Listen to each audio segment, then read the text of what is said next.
এই প্রজেক্টে আমি আপনাদেরকে একটি আই ক্যাচিং পিএইচডি টেমপ্লেট তৈরি করা দেখাবো। দেখুন আমি যেটি করেছি এ ধরনের একটি পিএইচডি টেমপ্লেট এবং একটি ফুল ওয়েবসাইট আপনি তৈরি করতে পারবেন। এখানে বাটনও দেওয়া হয়েছে, প্রোডাক্টে ক্লিক মাউস ধরলে এর মাউসের আকার এর পয়েন্টার ধারণ করছে।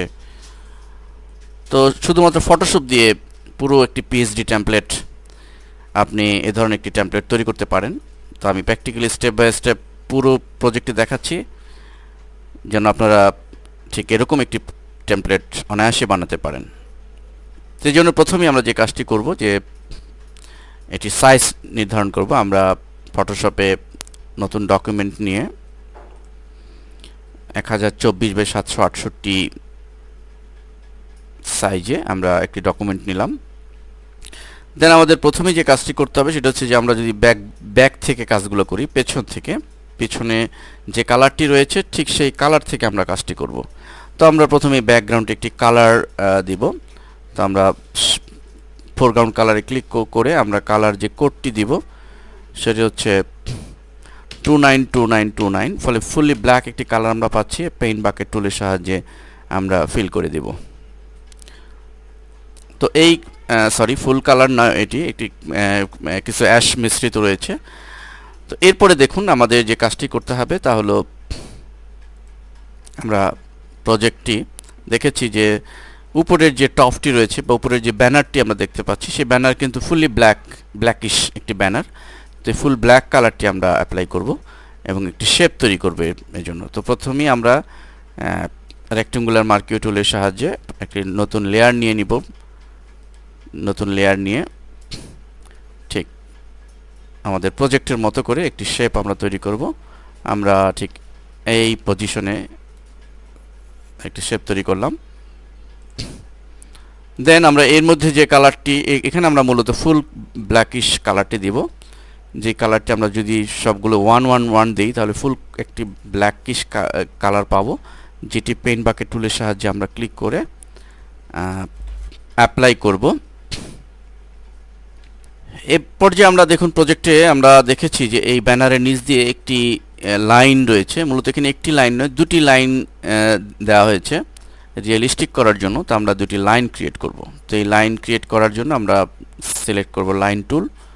আমরা এখান থেকে লাইন টুলটি সিলেক্ট করব এবং অবশ্যই এর 1 পিক্স সিলেক্ট করে নিব। 1 পিক্স সিলেক্ট করে আমরা প্রথমে যে কালার পিকারে কালারটি দিয়ে নিব। আমরা এখানে যে কালারটি ইউজ করব প্রথম লাইনটির জন্য সেটি হচ্ছে B9, ফলে একটি অ্যাশ কালার আমরা পাচ্ছি এবং এই কালারটি আমরা ঠিক এরকম আরেকটি লেয়ার নিয়ে নিব। অবস্থায় আমরা ঠিক এইভাবে লাইন ক্রিয়েট করব এবং ডান বাটন চেপে এটি রাস্টারাইজ করে নিব।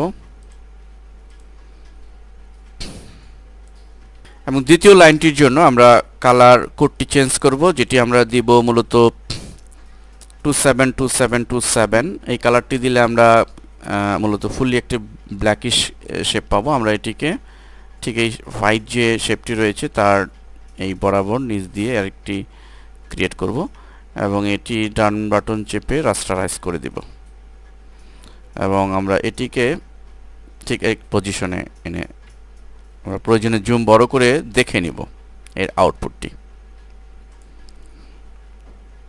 এবার লক্ষ্য করুন আমরা মূলত ব্যানার থেকেই শুরু করছি কাজগুলো। তো ব্যানারে আমাদের আরেকটি বিষয় রয়েছে। দেখুন এখানে কিন্তু এই লেখাটির পেছন দিয়ে একটা glow effect, white glow effect দেওয়া হয়েছে। তো এই হোয়াইট গ্লো ইফেক্টটি আমরা দিব। তো এটি করার জন্য আমরা ব্রাশ টুলটি সিলেক্ট করব। ব্রাশ টুলটি সিলেক্ট করে আমরা আমাদের ব্রাশ টুলের এই অপশন থেকে 300 পিক্স সিলেক্ট করে নেব। আমরা দেখে নেব অপাসিটি 100 এবং ফ্লো 100 রয়েছে কিনা এবং আমাদের ফোরগ্রাউন্ড কালার অবশ্যই হোয়াইট দিয়ে দিতে হবে,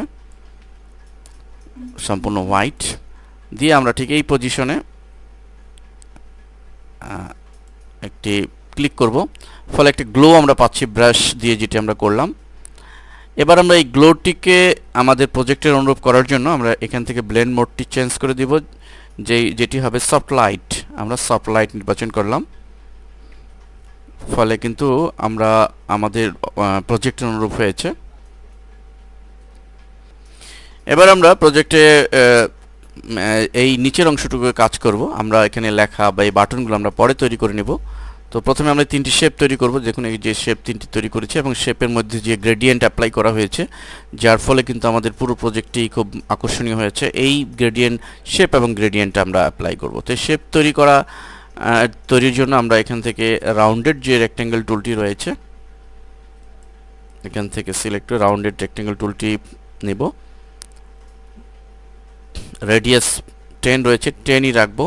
10 যদি না থাকে আমরা 10 দিয়ে নিব এবং এখানে আমরা একটি লেয়ার নিয়ে নিব এবং ঠিক এই পজিশনে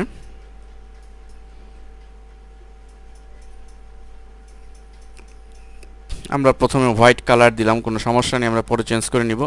ডান বাটন চেপে রাস্টারাইজ করে নিব। তো একটি শেপ পেলাম। আমরা তিনটি শেপ তৈরি করব, কিন্তু এই শেপের ভিতরে গ্রেডিয়েন্ট আমরা দিয়ে একটি শেপকে যদি কপি করি তাহলে আমাদের কাজ অনেক সহজ হবে। সো আমরা এই শেপটিকের মধ্যে আমাদের স্টাইল, অর্থাৎ আমাদের যে গ্রেডিয়েন্ট অ্যাপ্লাই করার দরকার সেটি করব। তো আমরা এই জন্য চলে যাব লেয়ার মেনুতে এবং লেয়ার স্টাইল, দেন গ্রেডিয়েন্ট ওভারলি এখানে সিলেক্ট করব। তো গ্রেডিয়েন্ট ওভারলি এখানে ক্লিক করে আমরা মূলত গ্রেডিয়েন্ট এডিটরটি নিয়ে আসব এবং এই যে দুইটি স্লাইডার রয়েছে সেখানে আমরা চেঞ্জ করব। প্রথম স্লাইডার সিলেক্ট করে আমরা এখানে ক্লিক করে যে কালার, প্রথমটিতে যে কালার কোডটি দিব সেটি হচ্ছে DF6A03। আমরা প্রথম কালারটি পেয়ে গেলাম।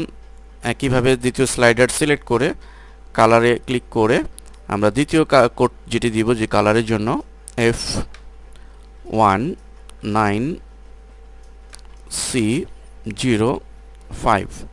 ওকে, আমরা অলরেডি কালার পেয়ে গিয়েছি।